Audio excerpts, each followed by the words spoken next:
Today I'm going to talk about the Truth and Reconciliation and residential schools. And it's kind of a history of my family. And so it's a three-generational thing. My grandmother was in residential schools, my mom was in residential schools, and I was in a residential school.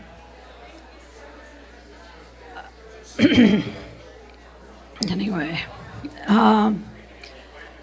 My grandmother was taken by the residential school authorities at the age of 6 years old to the Duck Lake Residential School in Saskatchewan.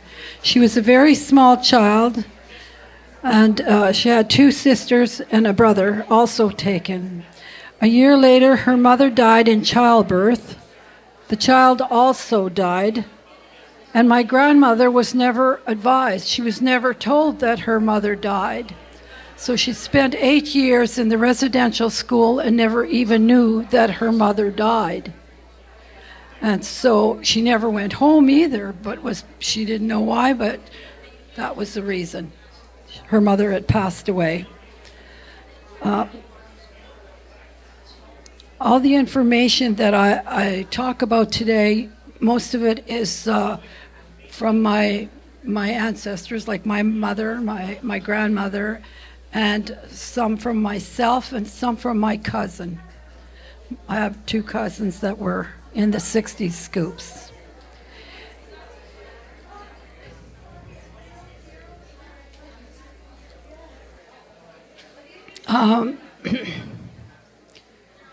Her father lived in the area apparently, and it did not visit them.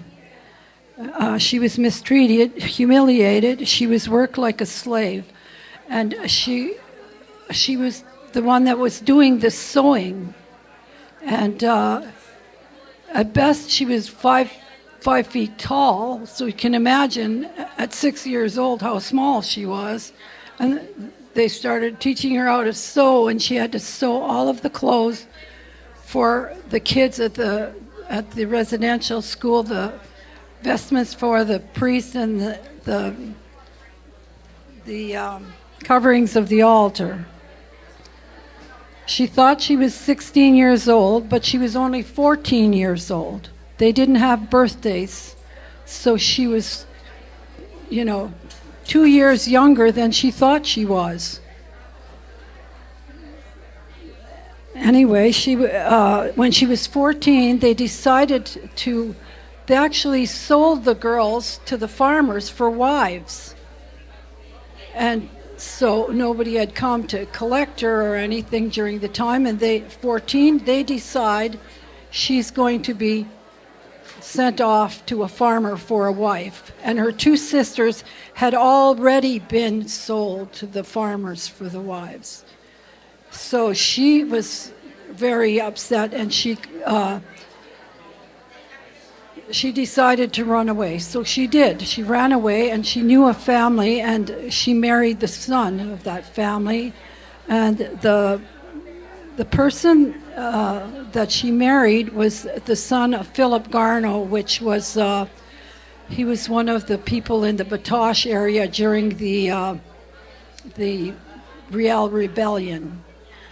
So she married him and got pregnant right away, so that the nuns could not retrieve her.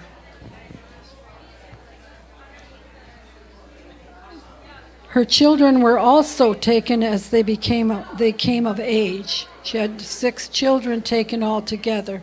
Can you imagine the fright that you would have to see them come for your children?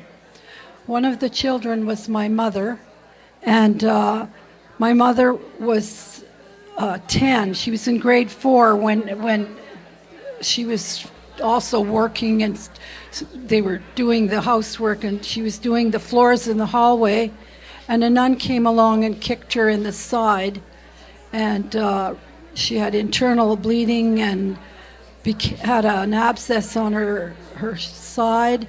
She was hospitalized, and my grandmother was so upset. When my mother got out of the hospital, she took all of her kids, and they ran away. They fled to Ontario from Saskatchewan, and they went to Lake of the Woods, about 6 miles from Bear Point, where they lived in a cabin. They made a cabin for themselves, and they lived there about 15 years, enough for the kids to grow up and be safe, So they didn't have an education. So my uncles didn't have any education. And we'd say, well, how come they didn't go to school? Why didn't they go to school?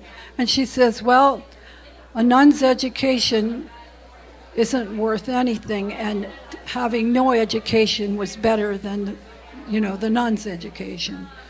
And, so we all had to accept that. And, you're a kid, you don't really realize what that impacted my aunts and uncles, because they never got an education. I went to a boarding school convent, and they're classified, I think, as a number 2 residential school, those convents that they had. And I went there my friends were going there, so I went with them.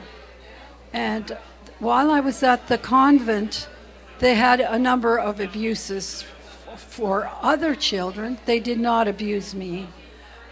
The priest that was at the parish in the place where the convent was, he was friends with my dad. And I don't know if they got instruction for him to leave me alone, but they hassled everybody else, but they didn't hassle me. But when they abused other children, I just went into screaming memes, and I'd run for the priest because I knew him, And so I run. He didn't want to do anything. I said, well, I'm getting the RCMP. I'm telling my dad on you, and you better come. So he came, and then he told them to stop. So then every time there was a crisis and somebody was going to be punished, I ran for the priest, and the priest would come and tell them to stop. But they badly abused this one little thing. She was so sick, and they were force-feeding her. She was sick. She couldn't eat her dinner, so they were rifling it down her and cut her mouth and everything.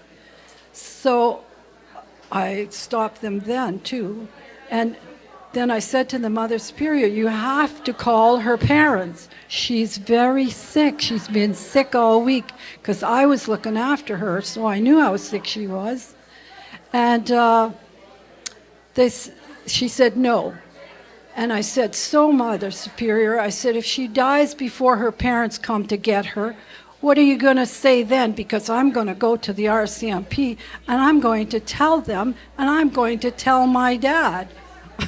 My dad was friends with Diefenbaker, and the priest and the bishop. So don't mess around with my dad. And they knew that as well. So they phoned the parents, and the grandmother answered, and she said, oh, I'll tell them. But she didn't tell them that the parents were visiting next door to the convent. So they just walked across and came to the door. And Mother Superior just went, like she said to me, run, take her upstairs, clean her up. And so I took her upstairs to clean her up, but when I carried her down, because she was so sick, and so the mother started crying because her mouth was cut, And so she said, what happened? I told her everything. I told her everything that went on. And they went to the superintendent of schools. The nuns did not own the school there. And we were school kids. So we had this wonderful superintendent of schools that was trying to make sure there was no abuse in the schools. I didn't know, his history or anything, but he did come, and I was serving the nuns, and he said, Doris, get yourself a plate. You're going to sit down right here beside me, and you're going to tell me all the stories. So I told him all the stories, and they were in so much trouble. And then I thought, they'll kill me when he leaves. But he said, at the end, he said, if you reprimand this child, when I leave, she's going to tell me, and you are not going to have teaching licenses ever again. And we're going to close down this convent. So don't even go there. And so I got away without any trouble myself. And I considered myself lucky. And I don't know why they didn't kill me, because I talk back all the time. Like, no, you can't do that. No, you can't do this. And they listened to me because I was going to go public. So I was lucky in that case.